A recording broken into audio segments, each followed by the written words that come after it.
할렐루야, 할렐루야. 주 예수의 은혜와 평강이 있을지어다. 우리가 이 말씀을 대할 때, 특별히 이 시편 102편 말씀을 우리들이 살피면서 어떤 말씀의 주제에 집중해야 되느냐라고 할 때 소망이라 말씀드렸죠. 소망, 어떤 경우에도 흔들리지 않는 소망에 대한 말씀을 드렸습니다.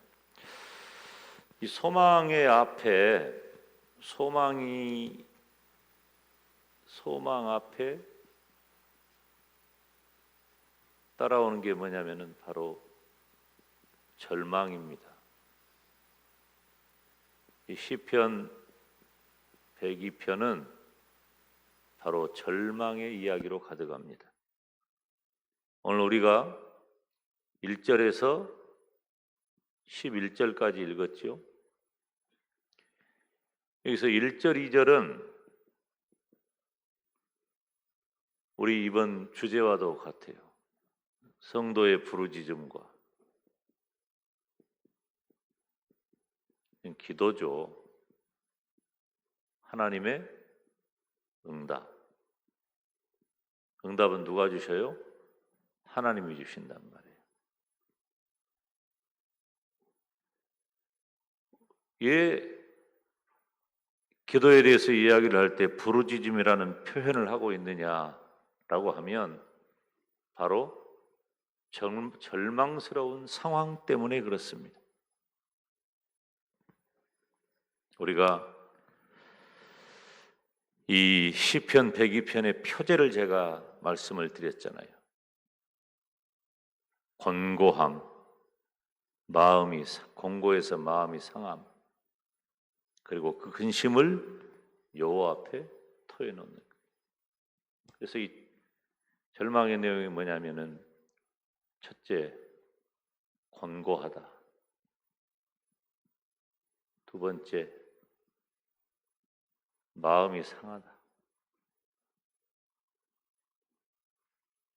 세 번째, 근심이 가득하다.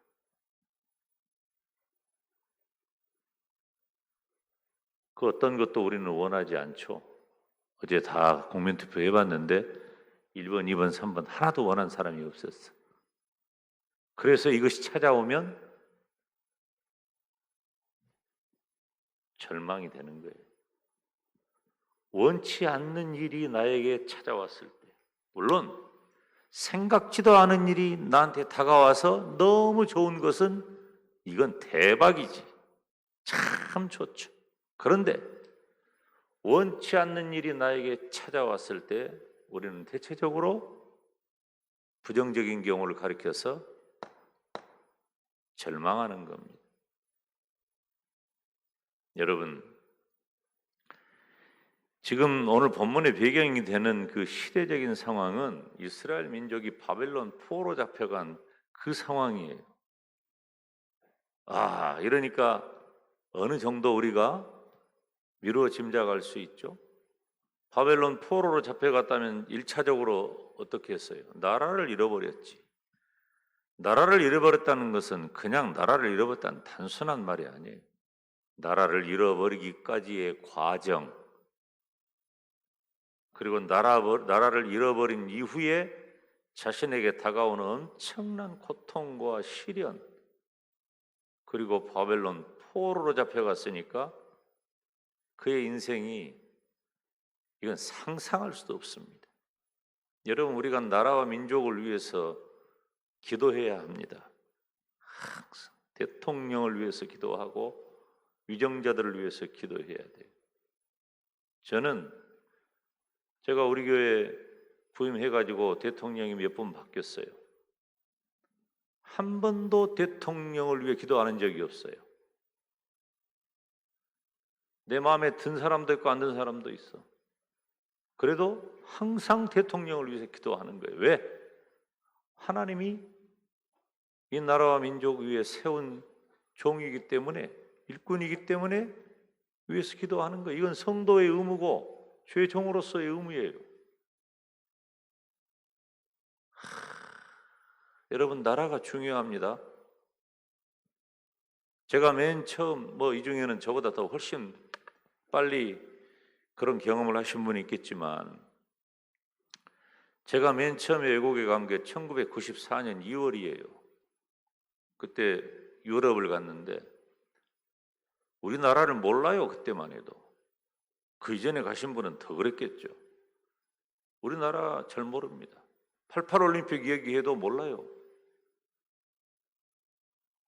그런데 지금 우리나라 모르는 나라는 세계적으로 거의 없습니다. 나라가 엄청나게 확장되었습니다. 나라가 확장되면서 여러분 보세요. 제가 늘 하는 말이지만은 유대인은 가는 곳마다 회당을 세우고, 중국 사람은 가는 데마다 식당을 만들고, 한국 사람은 간 데마다 교회를 세웁니다. 이건 엄청난 축복이에요. 세계에서 미국 말고 그 다음에 선교사를 가장 많이 보낸 나라가 대한민국입니다. 하나님의 은혜와 축복인 줄로 믿습니다. 그런데 이것이 맞물려 간단 말이에요.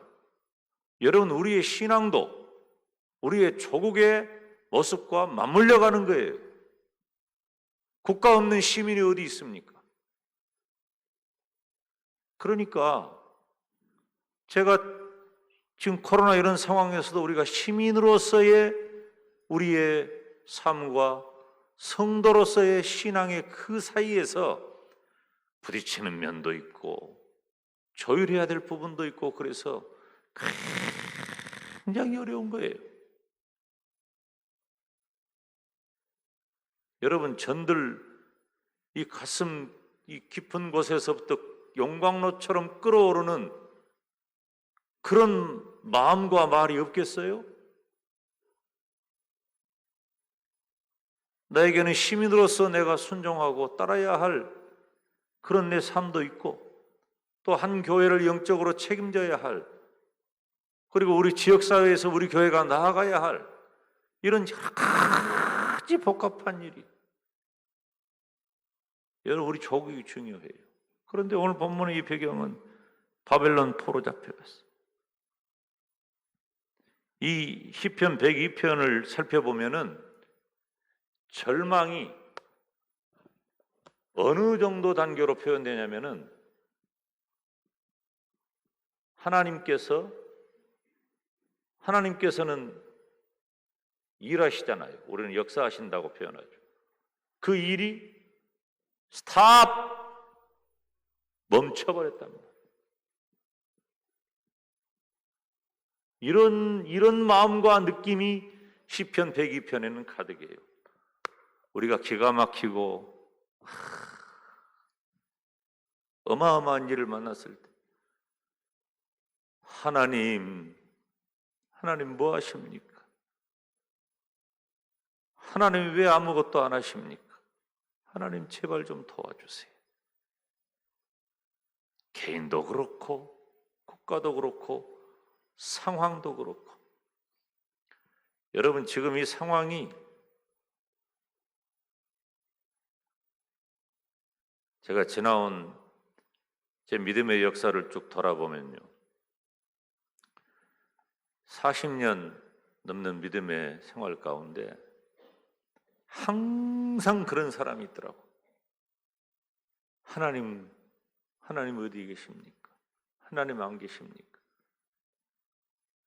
적어도 80년대 후반까지는 우리나라가 군부 독재와 또 산업화 시대를 이렇게 병행해 가면서 1차 산업, 2차 산업, 3차 산업으로 1차 산업, 2차 산업, 3차 산업 점점 변화해가는 그런 과정에서 얼마나 많은 사람들이 하나님의 존재를 부인하고 하나님이 있다면 이럴 수가 있는가, 이거 공공연했습니다. 그럼에도 불구하고 8, 90년 기독교 2000년 역사에, 제가 꼭 그렇게 표현하잖아요. 기독교 2000년 역사의 유래를 찾을 수 없는 엄청난 부흥과 성장을 한국교회가 경험합니다. 그러면서 산업화 시대와 지식 정보화 시대로 나아가 정말로 무엇 하나 거리낄 것 없고 거칠 것 없고 부족함이 없을 것 같은 한국 교회가 지금은 어떻게 된 것인지 이 나라와 민족의 모든 상황과 경제와 영향력이나 이런 것들은 커져가 있는데 한국 교회는 반기독교적 정서에 엄청난 쓰나미를 온몸으로 지금 부딪혀야 합니다. 성도들이 느끼는 정도가 아니에요. 성도들 한 분 한 분이 저하고 얘기를 하고 만나고 통화할 때마다 목사님 우리 동네에서 이럽니다. 내가 일하는 곳에서 이럽니다. 심지어 목욕탕을 갔는데 이럽니다. 그런 얘기를 들을 때마다 너무너무 마음이 무너지는 거예요. 공동체적인 것은 그렇다 할지라도 오늘 새벽에 나온 우리 성도님들 그리고 온라인 생방송을 보시는 성도님들 다 마찬가지. 우리가 개인적으로 만나는 절망과 고통은 하나님이 멈춰버린 것 같은 그런 마음을 갖는 거예요. 그래서 첫째로 하나님의 말씀이 멈춘 거예요.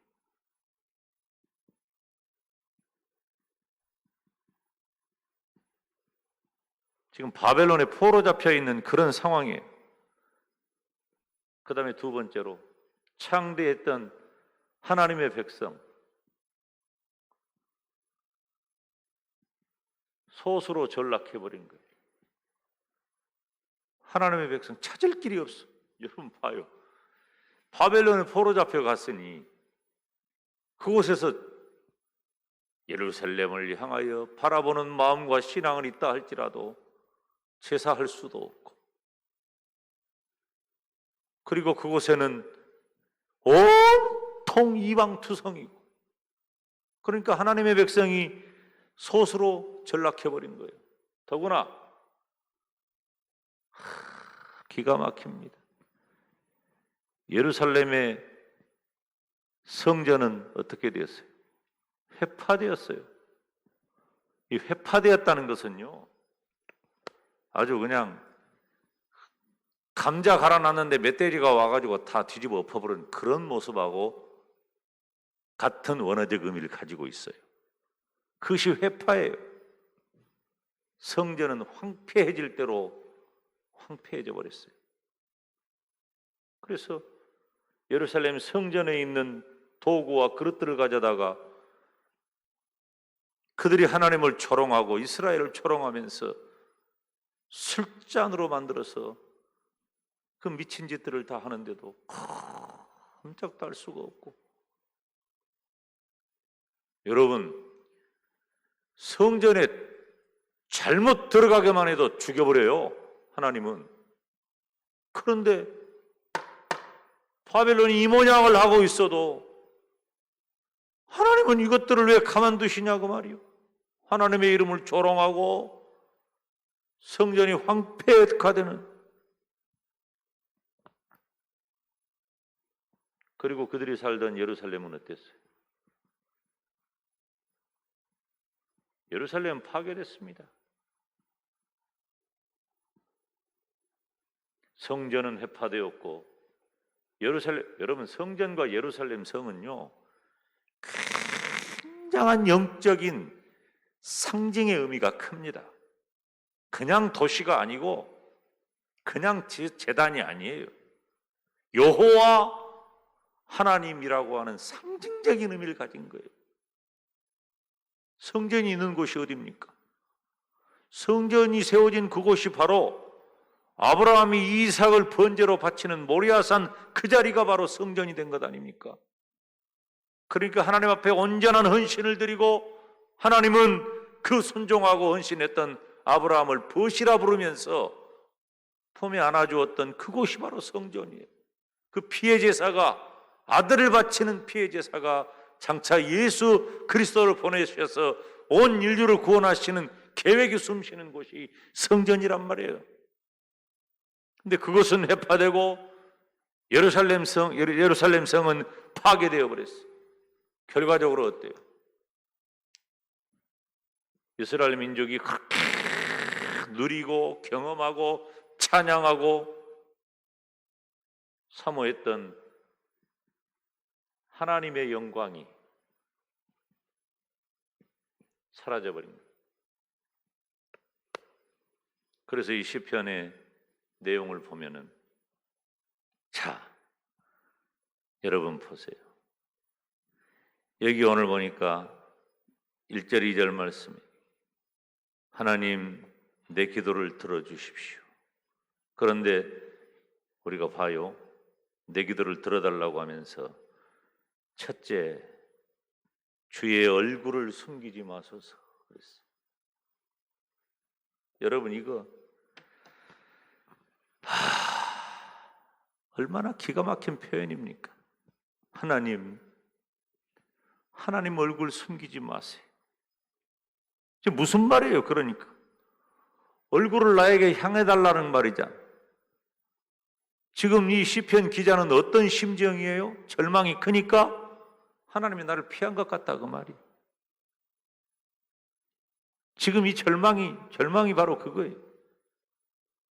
그리고 2절에 주의 얼굴을 내게 숨기지 마소서 하고 주의 귀를 기울이사 그랬어요. 따라서 합시다. 주의 귀를 기울이사. 여러분 하나님이 귀를 막고 계셔요? 그러니까 지금 이 시편 기자의 이 절망스러운 상황은 하나님이 내 얼굴도 안 보고 피하고 하나님이 내 기도를 듣지도 않고 귀를 막고 계신다. 그런 꽉 막힌 심정으로 하나님 앞에 기도하는데 여기 말씀을 보면 자, 어떻게 이 고통스럽고 힘든 일이 있는지 한번 우리가 3절부터 쭉 한번 살펴보겠어요. 3절에 내 날이 소멸했다 그랬어요. 내 날이 연기같이 소멸하며. 그리고 두 번째로 3절에 내 뼈가 냉과리같이 탔나이다. 뼈가 타버렸다 그 말이에요. 이 절망의 모습입니다. 절망의 모습. 4절에 내가 음식 먹기도 잊었으며. 음식을 못 먹는 거예요. 일부러 금식하는 게 아니요. 음식이 입에 넘어가들 안 해. 절망이 커봐요. 밥 먹고 사는 것이 우리가 이게 은혜라니까요. 속 없어서 밥 먹는 게 아니요.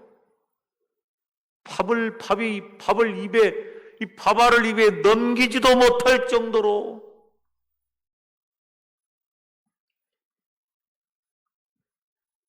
그리고 마음이 쇠잔해졌고 5절에 보니까 나의 탄식 소리를 인하여 나의 살이 뼈에 붙었다. 여러분 얼마나 그 탄식이 큰가. 살이 뼈에 붙어버렸다. 6절에 나는 광야에 당아새 같고 이 당아새는 영어로 번역된 것을 보면 펠리칸이라고 여기 이렇게 그걸로 번역되기도 한데 실제로 그 펠리칸이라는 의미보다도 그 광야에 홀로 있는 그 올빼미 같은 그런 종자를 말하는 것 같아요. 되게 학자들이 그렇게 표현을 해요. 근데 이 당아새는 이것은 하나님이 율법에서 먹지 마라 금한 것 중에 하나예요. 그리고 부엉이 같다 그랬어. 황폐한 곳의 부엉이. 그러니까 참 바벨론에 머나먼 타국에 포로 잡혀가지고 비참해서 홀로 던져진 그 상황을 말하는 거예요. 7절에 내가 밤을 세우니 지붕 위에 외로운 참새 같다. 잠이 안 와. 여러분 마음에 근심 있고 절망 가득해봐요. 잠 와요? 잠이 안 와. 별일 있어도 잠잔 사람 보고 우리 할머니가 뭐라고 했냐면은 참 신간 편하다 그랬어. 그 보통 배짱이 아닌 거예요. 근데 배짱이 아무리 좋아도 여러분 잠을 못 이루는 거예요. 잠이 안 와, 잠이. 그리고 무엇보다도 8절에 내 원수들이 종일 나를 회방하여 나를 대하여 미칠 듯이 날치는 자들이 나를 가리켜 맹세한다. 이게 원수들이 조롱하는 거예요. 아, 나 이스라엘. 아, 나 하나님. 아, 나 이스라엘. 너 어디서 왔냐? 너 예루살렘에 왔지야? 우리가 다 쓸어버렸어야. 거기 성전, 아이고. 이렇게 하나님을 섬기고 하나님의 백성으로 살아가는데 조롱거리가 되고 만 거예요. 9절에 나는 채를 양식같이 먹고 눈물을 마시고, 그러니까 슬픔이 내 양식이 되어버린 거예요. 떠나지를 못해. 항상 이 자리에 앉아서 눈물도 안 나오는데 곡소리만 나. 인생의 슬픔이 지배당해버린 거예요. 그리고 내 날이 기울어지는 그림자와 같다. 11절에. 그리고 풀의 쇠자남 같다. 이게 뭐 더 이상. 때 저물어. 갈 바를 모르는 거예요. 때가 저물어서. 어둡기만 해. 소망이 없어. 그래서 내 날이 기울어지는 그림자와 같다. 기울어지는 그림자. 촤, 해가 지잖아요. 해가 서산으로 넘어갈 때에 그 약해 빠진 그 해가 비치는 내 그림자의 길쭉한 그리고 힘없는 모습을 상상을 해보세요. 사실 오늘 이 시편 기자는 굉장한 시적 감각을 가지고 자신의 처지를 기록하고 노래하고 있어요. 그런데 이 모든 것들은 다 절망에서 부르는 노래예요. 무엇보다도 하나님 뭐 하십니까? 왜 멈춰 계십니까? 여러분 어떻습니까? 저와 여러분이 개인적으로 처한 상황, 혹은 이 나라와 민족이 온 세계가 경험하고 있는 단지 코로나만이 아니라 코로나가 오기 이전에도 영적으로 이 세상이 위기라고 하는 것을 얼마나 주의 종을 통해서 말씀을 증거했고 그 일을 위해 기도하고 준비했어도 막상 닥치고 나니까 내 인생의 경험들이 나를 절망 가운데 무너뜨리게 만들고, 그런데 사랑하는 여러분, 우리가 누굽니까? 우리는 하나님의 자녀인 줄로 믿습니다. 하나님의 사랑받는 자녀인 줄로 믿습니다. 그래서 우리는 절망에서 소망을 노래하고, 절망에서 소망을 기대하고, 절망에서 소망을 기도하는 하나님의 백성인 것입니다. 절망이 클수록 소망에 대한 기대는 더 간절해지는 거예요. 여러분, 밤이 깊은 칠흑에 별은 더욱 빛나는 것입니다. 암흑 같은 이 시대에 반짝반짝 빛나는 별과 같은 인생이 되어서 오늘 이 새벽에 나온 우리 영광대교의 모든 식구들이 이 어두운 시대에 반짝반짝 찬란하게 빛나는 소망의 사람이 되게 하여 주시옵소서. 두 손 들고 주님 이름 부르며 기도의 자리로 나갑니다. 주여, 주여, 주여,